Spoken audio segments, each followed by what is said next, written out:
Hey, good morning, everyone. It's Glenn Kellaway coming to you from the basement. Hope everyone is doing fine. It is Wednesday morning. I don't even know. I've been sick as a dog for like 3 days. I had a fever and enough whining, but anyway, I slept till 11:30 this morning. I get up at 5:30 in the morning every day. 11:30. So my fever's broke and I'm feeling a little better. I just got a bit of a head cold now.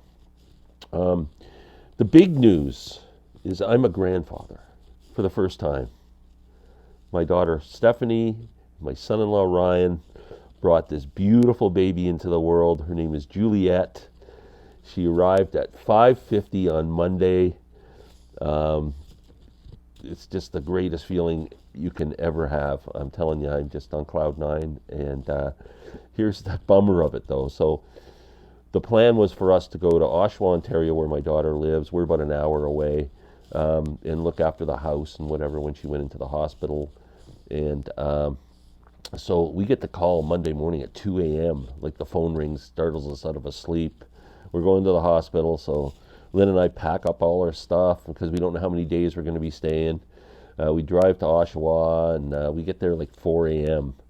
and can't sleep. We're all pumped and everything. And then I start feeling like crap. I'm getting a fever.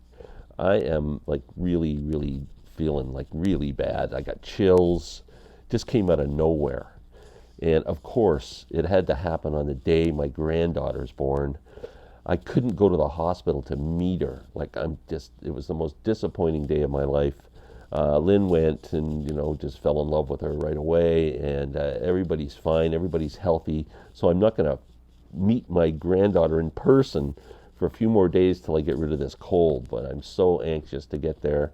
But man, what a feeling. So anyway, what do we do here? Oh yeah, we do talk about records.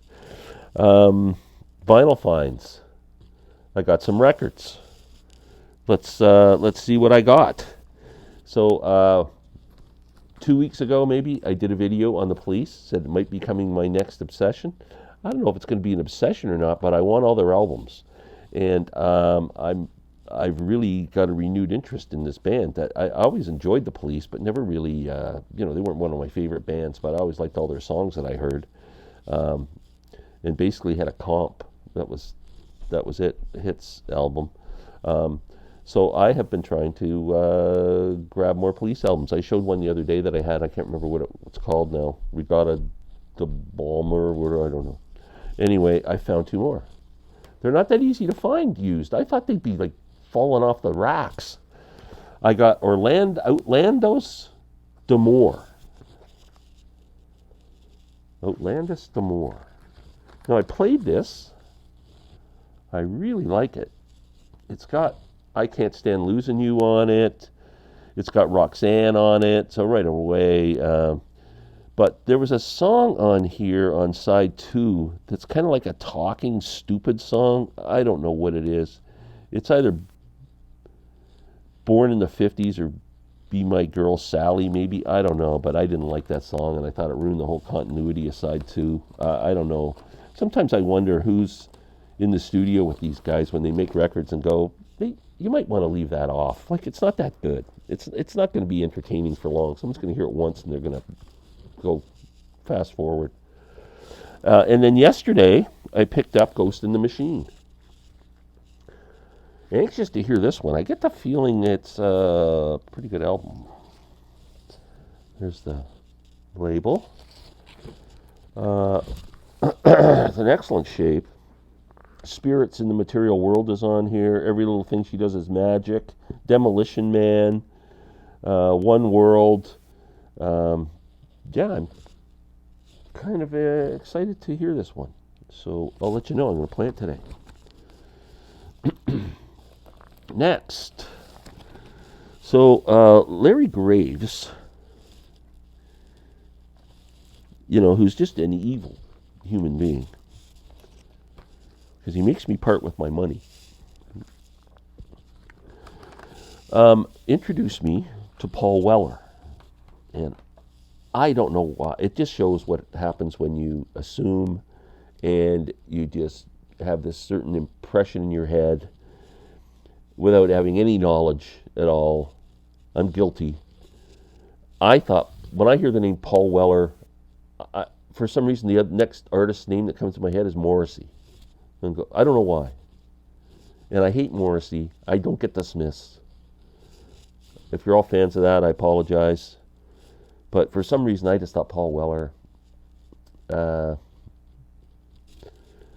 I don't know. Anyway, Larry, we do a CD exchange every week on Rich Strickler's channel every Friday. And Larry gave me Paul Weller's Stanley Road. And I absolutely freaking loved it. Loved it. What a great rock album. It's a rock album. It's great. He's got a great voice. The songs are all strong.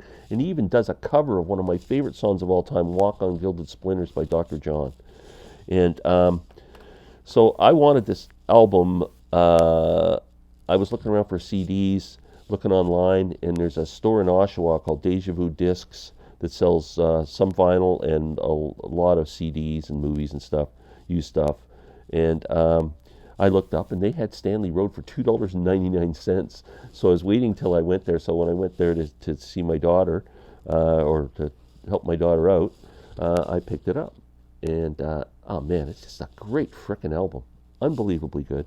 While I was there, I just felt, man, I got to try something else that Paul Weller was involved in, The Jam. I didn't want to buy like their individual albums because I'm just not sure what to get, so I bought the Jam collection. Listening to this yesterday in the car on the way home and just going, wow, every frickin' song. Man, amazing. These guys are good. This, I'm going to try and hold up that thing if any of you guys are, I don't know if you'll be able to see it with the glare. Trying to get the glare, I don't think it's going to work. Maybe that way. These guys can see the songs that are on there. Maybe it comes, oh, here we go. Maybe that's better.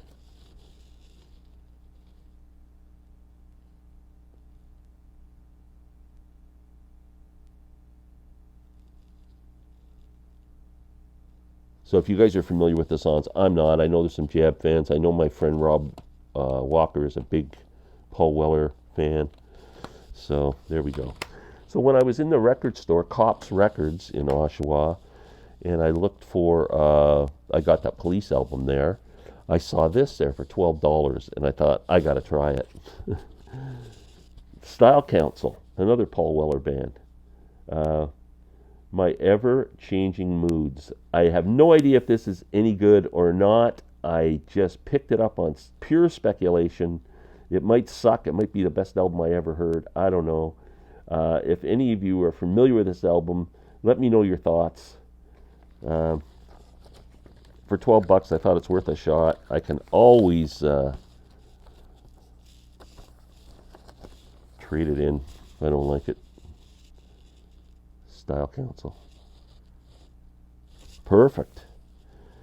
And next, so I lived in Oshawa, Ontario, back in the late 80s, and there was a record store there called Star Records. Actually, Cops Records, who are there now, are in Star's old building. I think they might be a store down. They started out in their store anyway.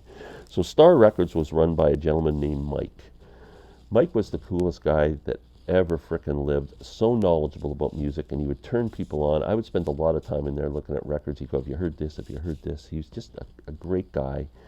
And I don't think there's anybody who owns or worked in an independent record store in Canada who doesn't know Mike, doesn't respect Mike, doesn't love Mike. Now the sad thing is about, I don't know the exact time, you lose track, but I'd say 5 years ago, Mike died suddenly of a heart attack or something.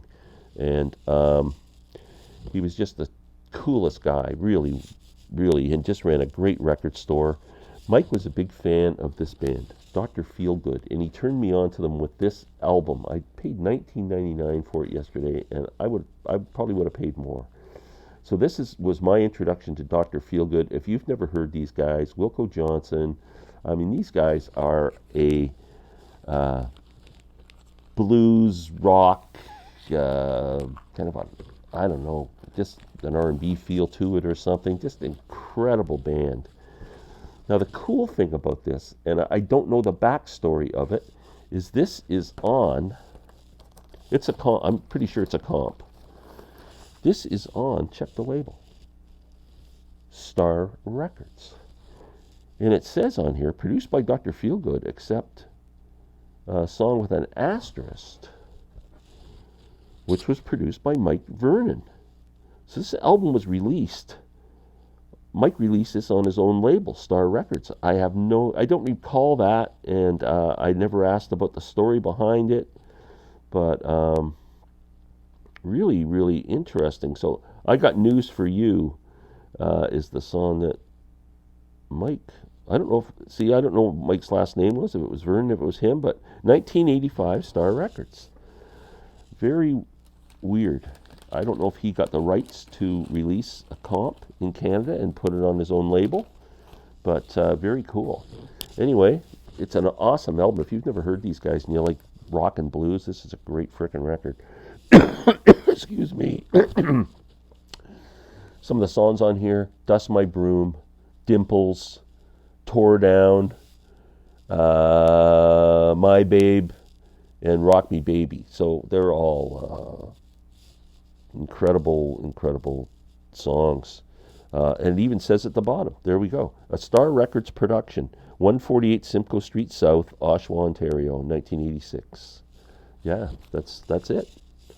So I was really happy to get that. That's it for my vinyl finds. Thank you all for watching. Sorry we missed the live chat on Tuesday, but with the thing going on with my daughter and our granddaughter and me getting sick, Sam couldn't make it Tuesday.